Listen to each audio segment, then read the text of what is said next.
चलिए एक बड़ी खबर के साथ में बुलेटिन की शुरुआत करते हैं जो लखनऊ से मिल रही है। 1 घंटे की बारिश से हाल बेहाल हो गए हैं। राजधानी के कई इलाकों में पानी भर गया है। जल भराव की वजह से लोग काफी ज्यादा परेशान हैं। अलीगंज सिविल अस्पताल के सामने, कन्वेंशन सेंटर के सामने और राणा प्रताप मार्ग पर जगह जगह जल भराव होने से लोग काफी परेशान भी नजर आ रहे हैं। और ये तस्वीरें भी आपको दिखा रहे हैं। तस्वीरें आप देखिए, लखनऊ की तस्वीरें जहां पर लगातार बारिश हो रही है जिसके चलते जल भराव भी हो गया है। ऐसे में लोगों को आवाजाही करने में काफी दिक्कतों का सामना करना पड़ रहा है और कई ऐसे इलाके जहां पर पानी भर गया है। तो ये एक्सक्लूसिव तस्वीरें आपको दिखा रहे हैं। जल भराव से लोग काफी ज्यादा परेशान हैं। कई जगह से लोगों के लिए निकलना भी काफी ज्यादा परेशानी का सबब बना हुआ है। और ये तस्वीरें आप देखिए, सड़क किनारे पानी भरा हुआ है।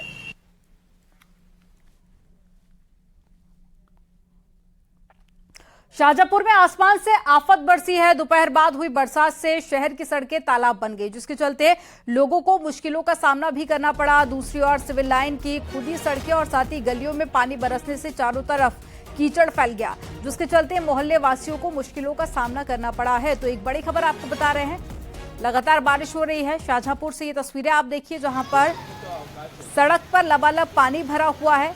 लोग खासा परेशान नजर आ रहे हैं और ऐसे में इस पानी से गुजरना भी लोगों के लिए एक बड़ी चुनौती बना हुआ है।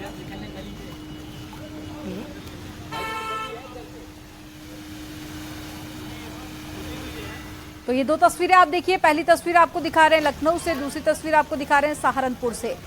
तस्वीरें लगभग एक समान दिखाई दे रही हैं क्योंकि लगातार बारिश हो रही है और ऐसे में सड़कों पर पानी भरा हुआ है। तो वहीं ये तस्वीरें नगर निगम की जो व्यवस्थाएं हैं उसकी भी पोल खोलती हुई नजर आ रही हैं और लोगों को आवाजाही करने में काफी दिक्कतों का सामना करना पड़ रहा है और सड़कें तालाब में तब्दील हो गई हैं।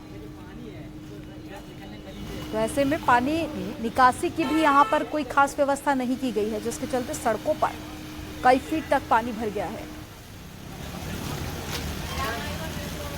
और ऐसे में राहगीर भी परेशान हो रहे हैं। जो यहाँ के राहगीर हैं और साथ ही जो स्थानीय लोग हैं उनको काफ़ी परेशानी का सामना करना पड़ रहा है। जो निचले इलाके हैं वहाँ पर लोगों के घरों में भी पानी भर गया है और ऐसे में लगातार बारिश लोगों के लिए परेशानी का सबब बनकर उभरी है।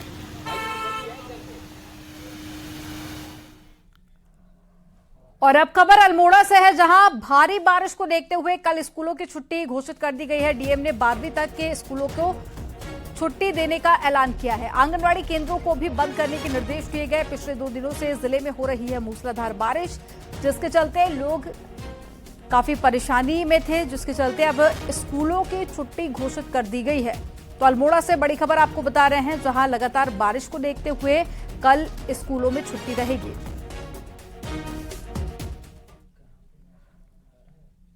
और इटावा से एक बड़ी खबर मिल रही है, जहां 450 बीघा जमीन कब्जा मुक्त हुई है। ग्राम सभा की जमीन कब्जा मुक्त कराई गई। एसडीएम की अगुवाई में अभियान चलाया गया और भरथना इलाके की ग्राम पंचायत कुर्रा में ग्राम सभा की जमीन पर दबंगों का कब्जा था, जिसे कब्जा मुक्त कराया गया। तो तस्वीरें आपको दिखा रहे हैं उस दौरान की जब जमीन को कब्जा मुक्त कराया गया। ग्राम सभा की जमीन थी जिस पर कब्जा कर रखा था कुछ लोगों ने और एसडीएम की अगुवाई में यह अभियान चलाया गया और 450 बीघा जमीन को कब्जा मुक्त कराया गया। जो राजस्व ग्राम कोर्रा में काफ़ी समय से चकबंदी के उपरांत कब्जा परिवर्तन की कार्रवाई नहीं हुई थी, जिसकी वजह से लगातार ये शिकायत मिल रही थी कि ग्रामीणों को उनकी ज़मीन पर कब्जा नहीं मिल रहा और उसके अलावा ग्राम सभा की कुछ ज़मीन के ऊपर अवैध अतिक्रमण हो गया है। तो योजनाबद्ध तरीके से हम लोगों ने उसका कब्जा परिवर्तन कराने का अभियान जो है वो शुरू किया है। और लखनऊ से एक बड़ी खबर मिल रही है, जहां पूर्व आईएएस रामविलास यादव की संपत्ति जब्त की गई। ईडी ने 20 करोड़ की संपत्ति जब्त की है। मनी लॉन्ड्रिंग एक्ट के तहत में एक्शन लिया गया और 19 मई को ईडी ने रामविलास को गिरफ्तार किया था और रामविलास यादव पर आय से 20 करोड़ 61 लाख रुपए की संपत्ति होने का आरोप लगा था, यानी कि आय से अधिक संपत्ति होने का आरोप लगा था, जिसके बाद में छापामार कार्रवाई की गई और उसके बाद में गिरफ्तारी भी हुई और साथ ही संपत्ति भी जब्त कर ली गई है। तो ईडी ने 20 करोड़ की संपत्ति जब्त कर ली है। मनी लॉन्ड्रिंग एक्ट के तहत ये कार्रवाई की गई और 19 मई को रामविलास की गिरफ्तारी हुई थी और ईडी की टीम लगातार पूछताछ कर रही थी, जिसके बाद अब 20 करोड़ से ज्यादा की संपत्ति को जब्त किया गया। ईडी ने पूर्व आईएएस रामविलास यादव की 20 करोड़ रुपए से ज्यादा की संपत्तियां जब्त की हैं। ये संपत्तियां यूपी के लखनऊ, गाजीपुर और उत्तराखंड के देहरादून में हैं। 2013 से 2016 के बीच रामविलास यादव उत्तर प्रदेश में तैनात थे और इस दौरान उनकी आय 78 लाख रुपए थी, लेकिन उन्होंने 21 करोड़ 40 लाख रुपए खर्च किए थे। सपा सरकार के दौरान वो कई महत्वपूर्ण पदों पर तैनात रहे। इसके बाद वो उत्तराखंड चले गए। रिटायरमेंट से 7 दिन पहले पिछले साल उत्तराखंड विजिलेंस ने रामविलास यादव को गिरफ्तार कर लिया था, जिसके बाद ईडी ने भी मनी लॉन्ड्रिंग का एक मामला रामविलास यादव के खिलाफ दर्ज किया था। मनी लॉन्ड्रिंग के इसी मामले के तहत रामविलास यादव की ये संपत्तियां जब्त की गई हैं। कैमरामैन मनोज शाही के साथ ऋषभ त्रिपाठी, न्यूज 18 लखनऊ। और अब खबर कानपुर से है, जहां पर आज शमसुद्दीन की संपत्ति कुर्क की गई है। आपको बता दें कि महिला का घर जलाने के मामले में एसपी के विधायक इरफान सोलंकी के साथ में शमसुद्दीन भी आरोपी था और कानपुर की जांचमऊ और साथ ही बेगमगंज थाने की पुलिस ने कार्रवाई की है। तो आरोपी शमसुद्दीन की संपत्ति को कुर्क कर लिया गया। महिला का घर जलाने का ये पूरा मामला है, जिसमें सपा के एक नेता को आरोपी बनाया गया था। इसके साथ साथ शमसुद्दीन पर भी कई आरोप लगे थे, जिसके चलते ये एक्शन लिया गया।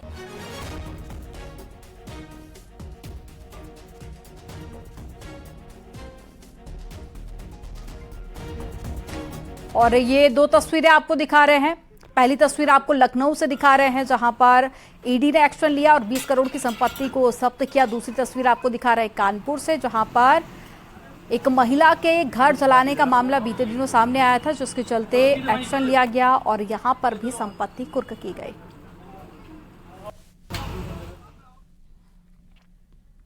और बदायूं में आकाशीय बिजली का कहर देखा गया। 2 युवकों की मौत हो गई है। दोनों युवक मुगरिया नगला गांव के रहने वाले हैं। मुगरिया नगला गांव के रास्ते में आते समय दुर्जन नगला इस हादसे का शिकार हो गए। तो आपको बता दें कि एक बड़ा हादसा हो गया, जहां पर 2 युवकों की मौत हो गई है। तो बदायूं में आकाशीय बिजली गिरने का मामला सामने आया था और ज्यादा जानकारी के साथ में चितरंजन जुड़ गए हैं। चितरंजन, क्या ज्यादा जानकारी पूरे मामले को लेकर? ये मैं आपको बता दूं, बदायूं में सुबह 10 बजे से बारिश शुरू हो गई है और करीब 2 बजे तेज आकाशीय बिजली गिरी थी उसैद थाना क्षेत्र में, जिसमें रास्ते में 2 युवक जा रहे थे, जिनकी मौके पर ही मौत हो गई है। ये लोग बाइक से जा रहे थे और इसके बाद परिवार में मातम छाया हुआ है। और ये देखने वाली बात ये होगी कि अभी लगातार बारिश हो रही है, इसके चलते आकाशीय बिजली कई जगह गिर रही है। तमाम जानकारी साझा करने के लिए बहुत शुक्रिया चितरंजन आपका।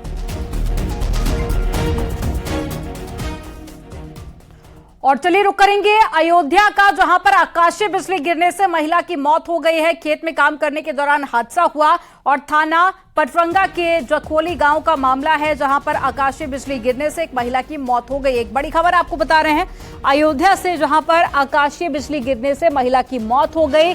खेत में काम करने के दौरान हादसा हुआ। थाना पटरंगा के जखोली गांव का ये मामला है।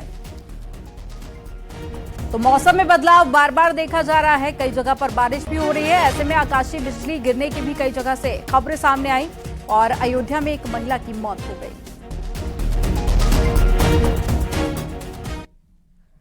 महाराजगंज से सटी भारत नेपाल सीमा पर सुरक्षा सख्त है और पुलिस और साथ ही एसएसबी की संयुक्त टीम ने हरदी डाली गांव में छापा मारकर एक महिला को गिरफ्तार कर लिया। एसएसबी और पुलिस की संयुक्त टीम की छापेमारी में महिला के कब्जे से 82 ग्राम अवैध हेरोइन बरामद की गई है और बरामद हेरोइन की अंतर्राष्ट्रीय बाजार में कीमत करीब 70 लाख रुपए है। आपको बता दें कि भारत और नेपाल सीमा पर अवैध मादक पदार्थों की तस्करी पर रोकथाम लगाने के लिए सीमा पर तैनात एजेंसी और साथ ही पुलिस लगातार प्रयास करती रहती है और इन्हीं प्रयासों के चलते ये छापा मारा गया, जहां पर 70 लाख से ज्यादा की हेरोइन बरामद की गई।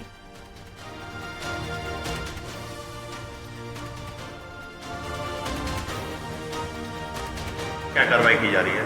आज हमारा जो था बीच में पुलिस और एसआईबी के साथ जो हमारा जॉइंट पेट्रोलिंग चलता है, हम पेट्रोलिंग में थे लगभग 10:15 बजे के बीच जब हाडी डाली चौक के पास आए थे, उधर से लेडीज जो आई थी और हमने जब रोक के इससे तलाशी लिया महिला कांस्टेबल के द्वारा कि ये माल जो रिकवरी हुआ। भदोही में नशीले पदार्थों की तस्करी करने वालों पर पुलिस लगातार बड़ी कार्रवाई कर रही है और इसी कड़ी में पुलिस ने 2 कार से 102 किलोग्राम गांजा बरामद किया और मौके से 7 गांजा तस्करों को भी गिरफ्तार कर लिया। जो तस्कर गिरफ्तार किए गए हैं उनमें रामकुमार यादव भी शामिल है। यादव गैंग का सरगना है और उस पर 25,000 रुपए का इनाम भी घोषित था। दुर्गागंज थाना पुलिस को ये कामयाबी हाथ लगी है और उड़ीसा से लाई जा रही थी गांजे की बड़ी खेप। के विरुद्ध शासन के अभियान को दृष्टिगत रखते हुए एडीजी जोन महोदय और डीआईजी महोदय के दिशा निर्देशन में भदोही पुलिस द्वारा लगातार जो अवैध मादक पदार्थों के तस्कर हैं उनके विरुद्ध लगातार कार्रवाई की जा रही है। इसी कड़ी में आज 7 अभियुक्तों को गिरफ्तार करके और उनके कब्जे से कुल 102 किलोग्राम गांजा और एक महिंद्रा एक्सयूवी और एक स्विफ्ट डिजायर गाड़ी बरामद करने में भदोही की एसओजी और दुर्गागंज पुलिस ने मिलकर संयुक्त कार्रवाई में सफलता प्राप्त की है। और चलिए रुक करेंगे एक और बड़ी खबर का जो इटावा से मिल रही है। पुलिस की गिरफ्त में 5 तस्कर और महिला समेत 5 तस्कर गिरफ्तार किए गए। करीब 15 करोड़ का डोडा बरामद किया गया है। झारखंड से 40 क्विंटल डोडा लेकर जा रहा था ट्रक जो कि पकड़ा गया। सैफई पुलिस ने आगरा लखनऊ एक्सप्रेसवे के तिमरुआ मोड़ से पकड़े हैं तस्कर। राजस्थान के नागौर ले जा रहे थे डोडा और बरामद i10 गाड़ी और साथ ही ट्रक की कीमत 60 लाख रुपए से ज्यादा की बताई जा रही है। और आपको बता दें कि बड़ी मात्रा में डोडा बरामद किया गया है जिसकी कीमत 15 करोड़ से ज्यादा है।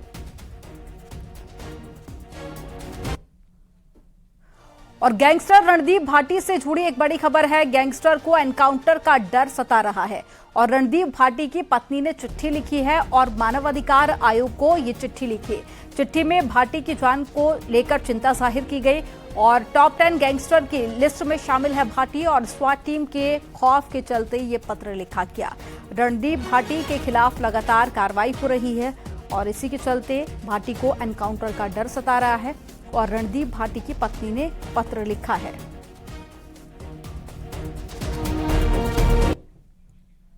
और गाजीपुर से एक बड़ी खबर मिल रही है जहां माफिया मुख्तार अंसारी के गुर्गे गोरा राय पर एक्शन लिया गया। उमेश राय उर्फ गोरा राय की 60 लाख की संपत्ति कुर्क की गई। पुलिस प्रशासन ने गैंगस्टर एक्ट के तहत कुर्की की कार्रवाई की और सदर कोतवाली क्षेत्र के कपूरपुर में स्थित है भू संपत्ति जिसे कुर्क किया गया।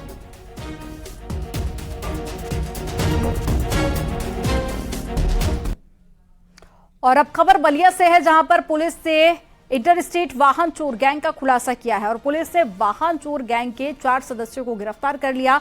पुलिस ने बदमाशों से चोरी का ट्रक, एक वैन और एक बाइक, 3 तमंचे और साथ ही 55,000 कैश बरामद किया। पकड़े गए बदमाश बिहार के सीवान जिले के रहने वाले हैं और बदमाशों ने बैरिया से ट्रक चोरी की 2 वारदातों को अंजाम दिया था। बैरिया थाना क्षेत्र के मदेशिलापुर मोड़ से पुलिस ने इन बदमाशों को गिरफ्तार किया।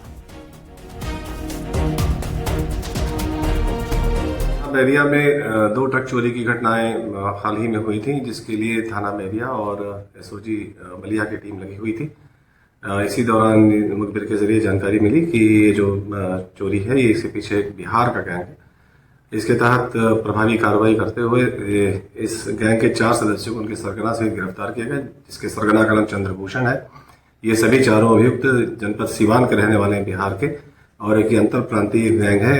इनके कब्जे से एक ट्रक बरामद हुई है जो चोरी की थी।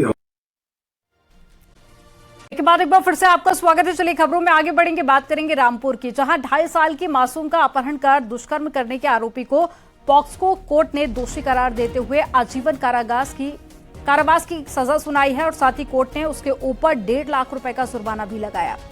यहां पर 2.5 साल की बच्ची को अगवा किया गया था और बच्ची खेत में पड़ी हुई मिली थी।